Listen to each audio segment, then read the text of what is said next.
Gandang araw mga kabugtaw. Ako, medyo exciting. Tingin ko malapit na. Ano ba yun? Hulaan yun na lang. Anyway, when God appeared to Moses in the burning bush, tinanong ni Moses, "What is your name?" At ang sagot, "I am who am." Meaning, I am a God whose name you do not know. Ibig sabihin, I am a very powerful God.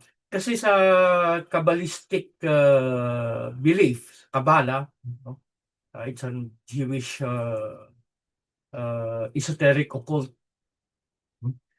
Nung binigay daw ng Diyos yung Ten Commandment kay Moses, nireveal niya rin tong secret of the Kabbalah at may ilang mga piniling mga individual ang nakakaalam ng sikreto na ito.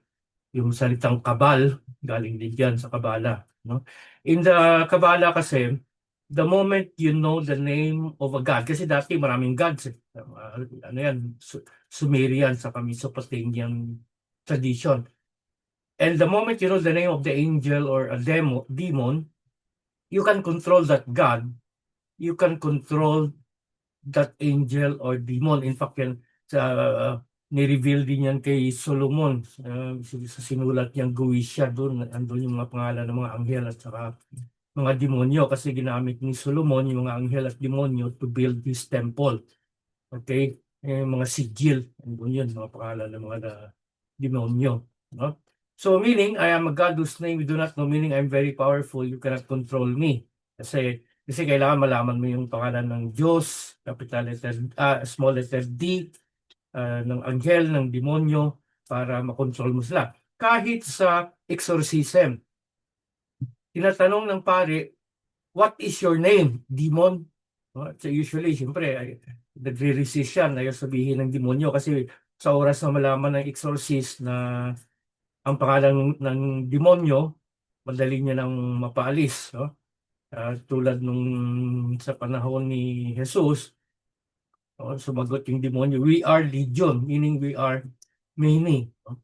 So, siyempre sa exorcism, hindi sasabihin ng demonyo yung pangalan niya, pero may dasal at ritual dyan para bumigay yung demonyo.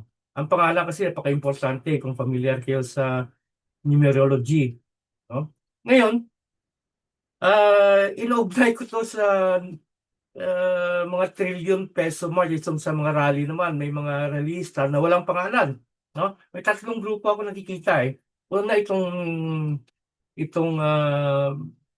organizer ng mga 1 million, trillion peso march. May mga pari pa naman dyan. No? Wala silang pinapangalanan, kundi ano lang, ikulong mga kurakot. Pero sino yun? No? Ayun yung pangalanan. No? Tapos meron pa dyan, Marcos, dyan ka lang, itong kay Kiko Aquino D. No? Nakakatuwa itong batang to. Ewan ko lang kasi may dugong kuwang ko yan eh. No? Hindi ko lang alam gaano katotoo, pero may nagkapagkwento lang sa akin na itong mga kuwang ko daw sa una ay they practice intermarriage kasi ayaw nilang lumabas yung pera sa angkan nila. No? Kaya yun, nakita natin ang resulta dyan sa anak ni Chris Aquino o kahit kay Junior, kay the third, kay Abnoy. Kay Abnoy.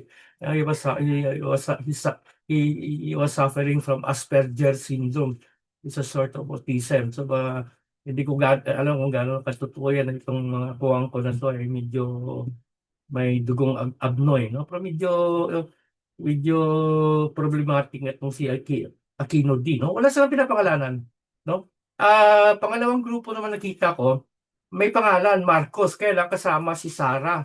Marcos resign, Sara resign, ikulong si Marcos, ikulong si Sara. Ba't naman nasama si Sara dyan? Pero yung mga sila Romualdez, wala dyan. No? Marcos, Sara lang yung target. No? Usually ito ay mga yung una kasi yung trillion peso march, andyan yung mga yellow, mga dilawan, may mga pulahan din. No? Sa pangalawa, andyan din yung dilawan, pulahan at saka mga pinklawan. At sa mga estudyante na organized by UCSC at saka NUSP. Sa Pilipinas kasi may dalawang major student council associations, no? UCS, Union of Student Catholic uh, uh, uh, UCSC, Union of Student Catholic Council. Yan, mga Catholic school yan. Infiltrated din ng mga Pinklawan yan, saka Dilawan. At saka yung NUSP, National Union of Student UC, NUSP, National Union of Student Parties, Student Council of the Philippines, NUSP. Yan, mga public universities, state colleges and universities. Heavily infiltrated ng Pulayan, yung NUSP. Nalala ko lang kasi nung EDSA 2, ako yung in charge sa dalawang student council na to na para magdala ng tao sa EDSA Shrine dati, no? So, siyempre, alam naman natin ang Dilawan, Pinklawan, at saka Pulahan, kontrolado ng Amerikano, ng CIA. Kaya nga, yung una, walang pangalan ni Marcos kasi siyempre, masanggal ng kano si Marcos, pusa nila. Yung pangalawa, may pangalan ni Marcos, pag gusto rin tanggalin si Sara kasi may mga nabalitaan na rin ako na baka ilaglag na rin ng kano si BBM, kaya nga pumuporma na rin si Gibo. Kasi gano'n naman mga kano pag yung tuta nila nawala na ng popular support, talagang binibitawan. Tulad sa kay Somoza, sa Xiao Biran, kay Senior, Marcos Senior noon, bibitawan na yan. No? At ang pangatlo, nakita ko ito ang tunay, ang genuine, yung pinapangunahan ng United People's Initiative, mga retired general, sa mga ibang grupo. Kasi itong pangatlo, may pangalan talaga, Marcos, no? Romualdez, Saldico, at saka yung mga pinangalanan ni Diskaya, ng mga congressman, na ikulong lahat yan, salsikin, pababain. Bakit yung iba walang pangalan? Parang demonyo na nagtatago. Siguro nga, ano yun? Gawa ng demonyo yun. Kasi walang pangalan no? Pero sa tingin ko, taktikal din yun para malito yung men in uniform natin, no? Na saan bang grupong kakatigan namin dito, no? Kasi yung walang pangalan, I think they go for transition government wala yung simbahan, wala si Sara, no? Talagang pwedeng caretaker, pwedeng 30-man council. Yung pangatlo, yung may pangalan, binabanggit talaga si Marcos, constitutional succession sila. No, si Sara dapat. No? So, medyo nakakalito. Kaya lang, hindi tanga, hindi bobo yung men in uniform natin. Nag-iisip din yan. Nangingilatis din yan kung sino ba talaga ang tunay. No? Kaya ang daming grupo. Pero mag-ingat kayo sa mga nagrarally na walang binabanggit na pangalan, kundi ikulong lang mga kurakot. Sino bang puno ng mga kurakot? Sinong ikukulong mo? Si Bongo? Ayun, isa pang taktik yun.